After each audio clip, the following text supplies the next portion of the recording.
Hiya, my name's Mark, and today I want to talk about plasterboard. Just thought I'd talk about it for people that have never really used it. I'm sure there's a lot of DIYs out there that have never really experienced plasterboard. I've been using it for years, ever since I can remember as an apprentice carpenter. You know, I think one of my first jobs was building a stud wall and plasterboarding it, and I've learned a few tips and tricks along the way to how to use it. But this product I'm using on my walls is just a standard board. This is a tapered edge board, so it's flat and then it dips down at the end by about 2 or 3 inches. And what that does is it gives you like a bit of a trough for when you're doing the joints. So basically you butt the 2 joints together, and then you have like what I use is an easy mix filler.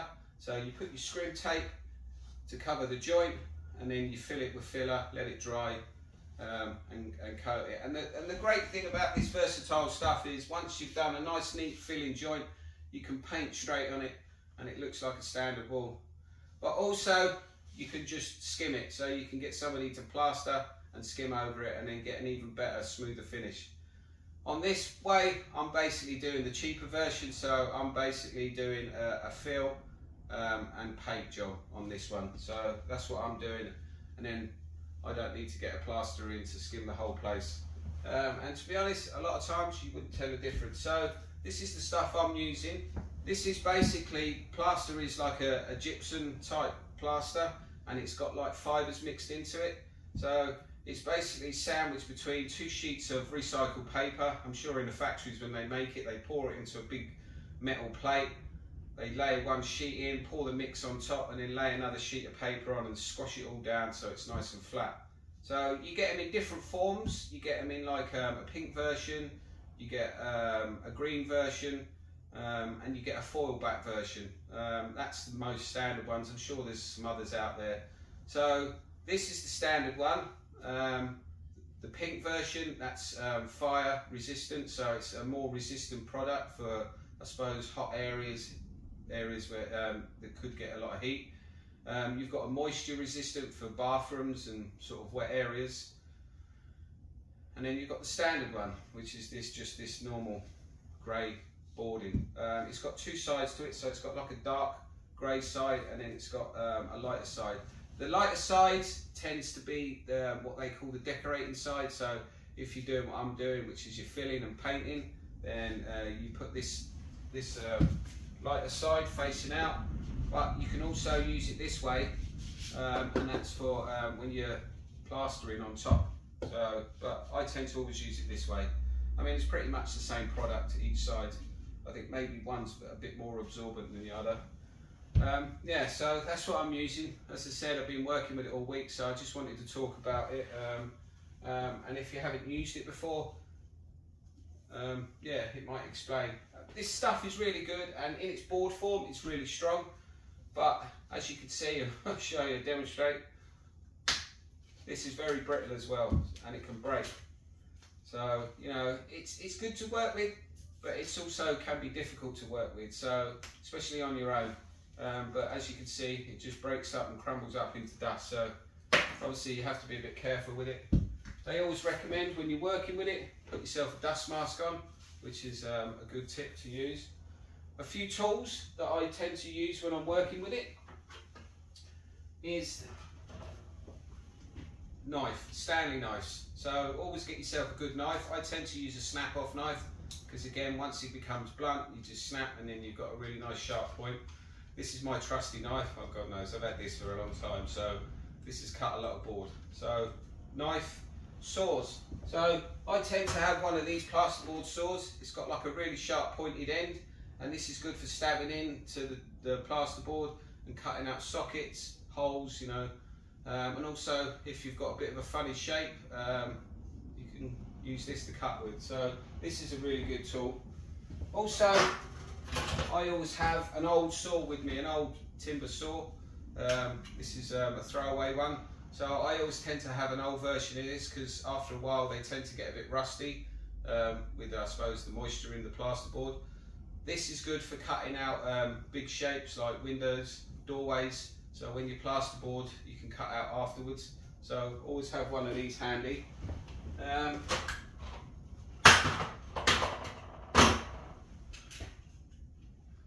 Marking, so I tend to have a string line with chalk in it, a chalk line, so this is good for marking out straight edges for when you're plasterboarding, so always get yourself one of them. Spirit levels, always have a spirit level, again for when you're marking out for sockets and stuff like that. It's always good to make sure that it's level, and then it doesn't give you any problems afterwards. So there's that. The obvious one, good tape measure for measuring. And also another top tip that I tend to use, and I bought recently, is these boarding. So these kind of jack up the board, so you put them at the bottom. Always give yourself a little bit of allowance when you're plasterboarding. Give yourself a bit of a 10mm sort of undersize, and then basically what I do is, because at the bottom, especially when you're working at the bottom, you always tend to put a skirting board. So it's always good to have the gap at the bottom, obviously not the top, so I always have a little bit of a gap, and then that allows me to use these, and it jacks them up, especially when you're working on your own. You know, you're not struggling around, you've got these on the floor, and then you're jacking it into place. Easy peasy, lemon squeezy. So there's this. Another thing that I've seen a lot of people using, especially the younger generation, I mean this is cordless, so it shows you I'm even out of date on this, even when I bought this years ago. So they're using more cordless battery ones, but this is a corded one. So this is a multi-tool, and these are brilliant for obviously difficult situations, but I've seen a lot of people use these, and the good thing about them is they're quick, that you know, they do the job really well, but they tend to kick up a hell of a lot of the dust, and obviously, as we know, dust is not good for you, so I don't really always like using them. That's why I tend to use my trusty old plasterboard saw. You know, it doesn't kick up so much dust. But these are a really good tool to use when you're working with it, you know, especially if you're cutting out sections. So yeah, if you can afford it and you've got one, it's always good to have one of these. Spirit level or straight edge. So I'm 5'7", a bit on the short side, so this is my 6 foot level. I've always got one of these handy, you know, good for marking out, and then especially when you're cutting the plasterboard. So cutting plasterboard, I'm sure everyone knows, you just knife. This is how simple cutting plasterboard is. You just take a really sharp knife, score a line, and basically snap. And then what you do is you go around the back of it, and then you score it off, and there you go, you've cut a section of plasterboard. And this applies to obviously when you're working with big sheets. Same process, score the front, bend, and then cut the back, and then you'll have a clean sort of cut. If you don't have a clean cut, which often they might not, this tool is really useful, and I always tend to have one of these as well. Let's put this down. This tool here, so this is like a raft type plane, if you want to call it that. So it's a little one, and it's got sort of serrated edge at the back. I use this, and you just run it along when you get a bit of a straight edge, or even if the board is a bit too long and you need to take it down a bit, this is a brilliant tool. So definitely recommend getting yourself one of these little rasps when you're working with plasterboard. It really helps, because the only other option is to get a knife and then just to carve it, and that's a pain. This will really be a big lifesaver for you, so I recommend when you're working with it, get one of these. So that's my other top tip. Screwbies, so screws. I tend to use what they call these easy dry screws. These are drywall screws, and they've got like what they call a bulbous head, so they sort of bulge out a bit. They've got a flat top to them, obviously, because you don't want them sticking out for when you're driving it in. So they do two types of drywall screws. They do a silver type, and then they do like a black version. The difference between these two is this silver version is probably a lot nicer to work with. These black versions, I think they're a bit cheaper, maybe that's the reason. But after a day of using them, my fingers that are holding the screws tend to be riddled with little metal shards that go in your fingers.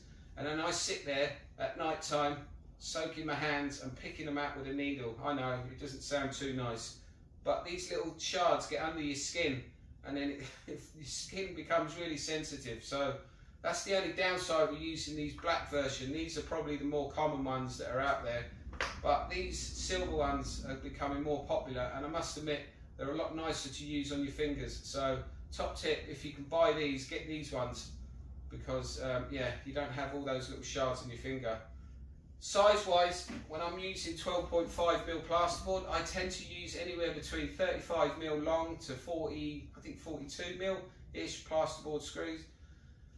Yeah, I know some people say, well, they could be too long, but to be honest, I'd rather them longer so that you get a good bite into the studs behind, than if they're too short and then they spin and they don't grip the board. So that's the kind of sizes I tend to use when I'm boarding.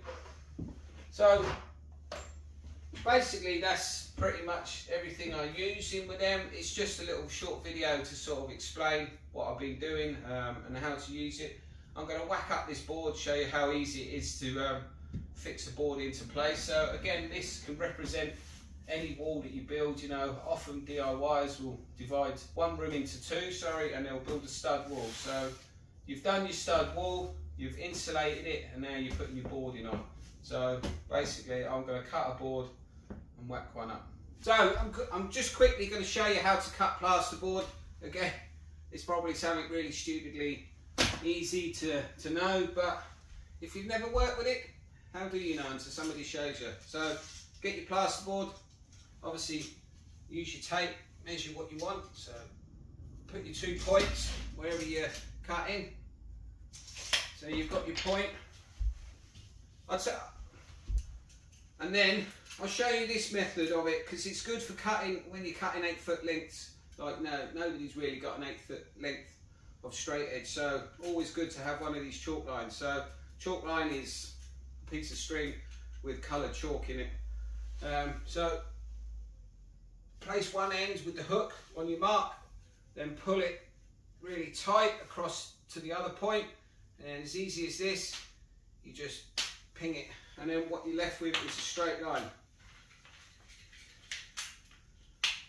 So get your straight edge, again along your 2 points, lay it flat down, put a bit of pressure on there to hold it in place, get your knife, and then just do a nice score all the way down.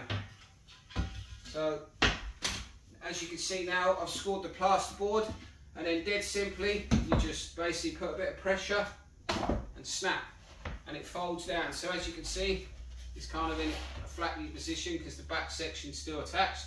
So then what you do is you get the mark, you get it, when you fold it over, you get it to crease, so it's creased along there. So you keep it down, and then all you do is you run your knife all along the back, and there you go, it comes away. And this is what I was saying about, as you can see, sometimes this edge is not particularly smooth, so then this is where the raft comes into play. So if you want to smooth it off, or it's a bit jagged or a bit bobbly, which it does happen, take your rasp and then just run it along, and it takes a layer off and it smooths it out. And that's good for when you're butting up against something. You always want a nice flat straight joint. So this tool is really useful to have. So just smooth it out, and that's basically as simple as it is for cutting plasterboard. Again, you can use a saw, but you know, Stanley knife and a straight edge is the way to go. Right, I'm going to get this big sheet that I've just marked and get it up on the wall.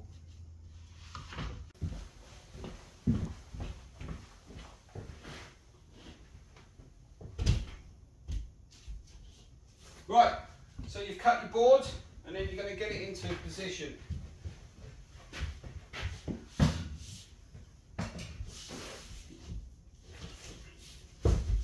As before, I'm using my little jacks.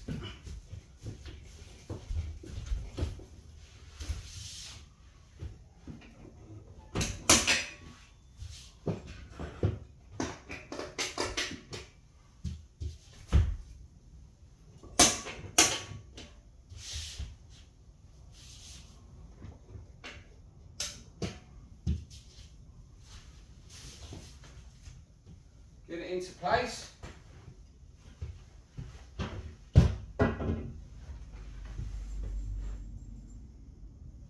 screw it down.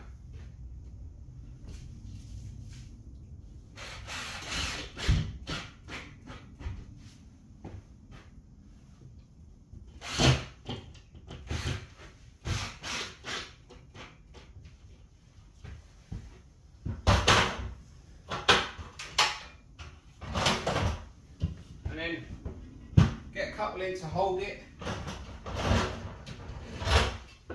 And as it says, remember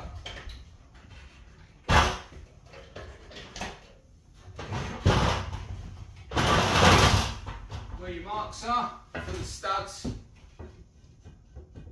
then you can mark your straight lines.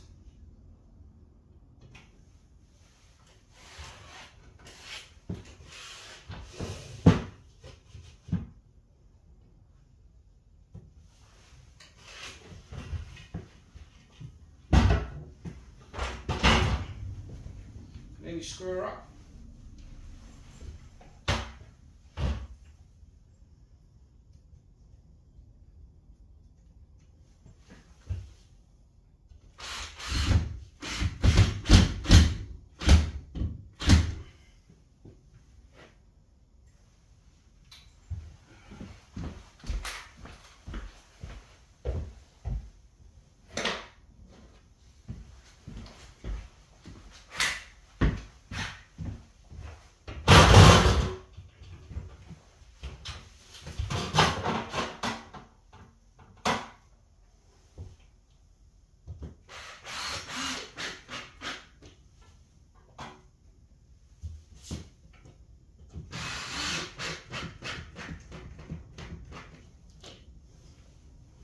Then you basically just go around putting your drywall screws in, not over tightening them because they'll just pop through the plasterboard.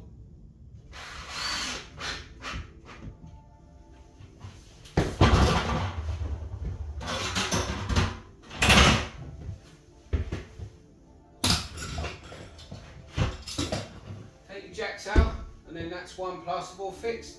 On to the next one.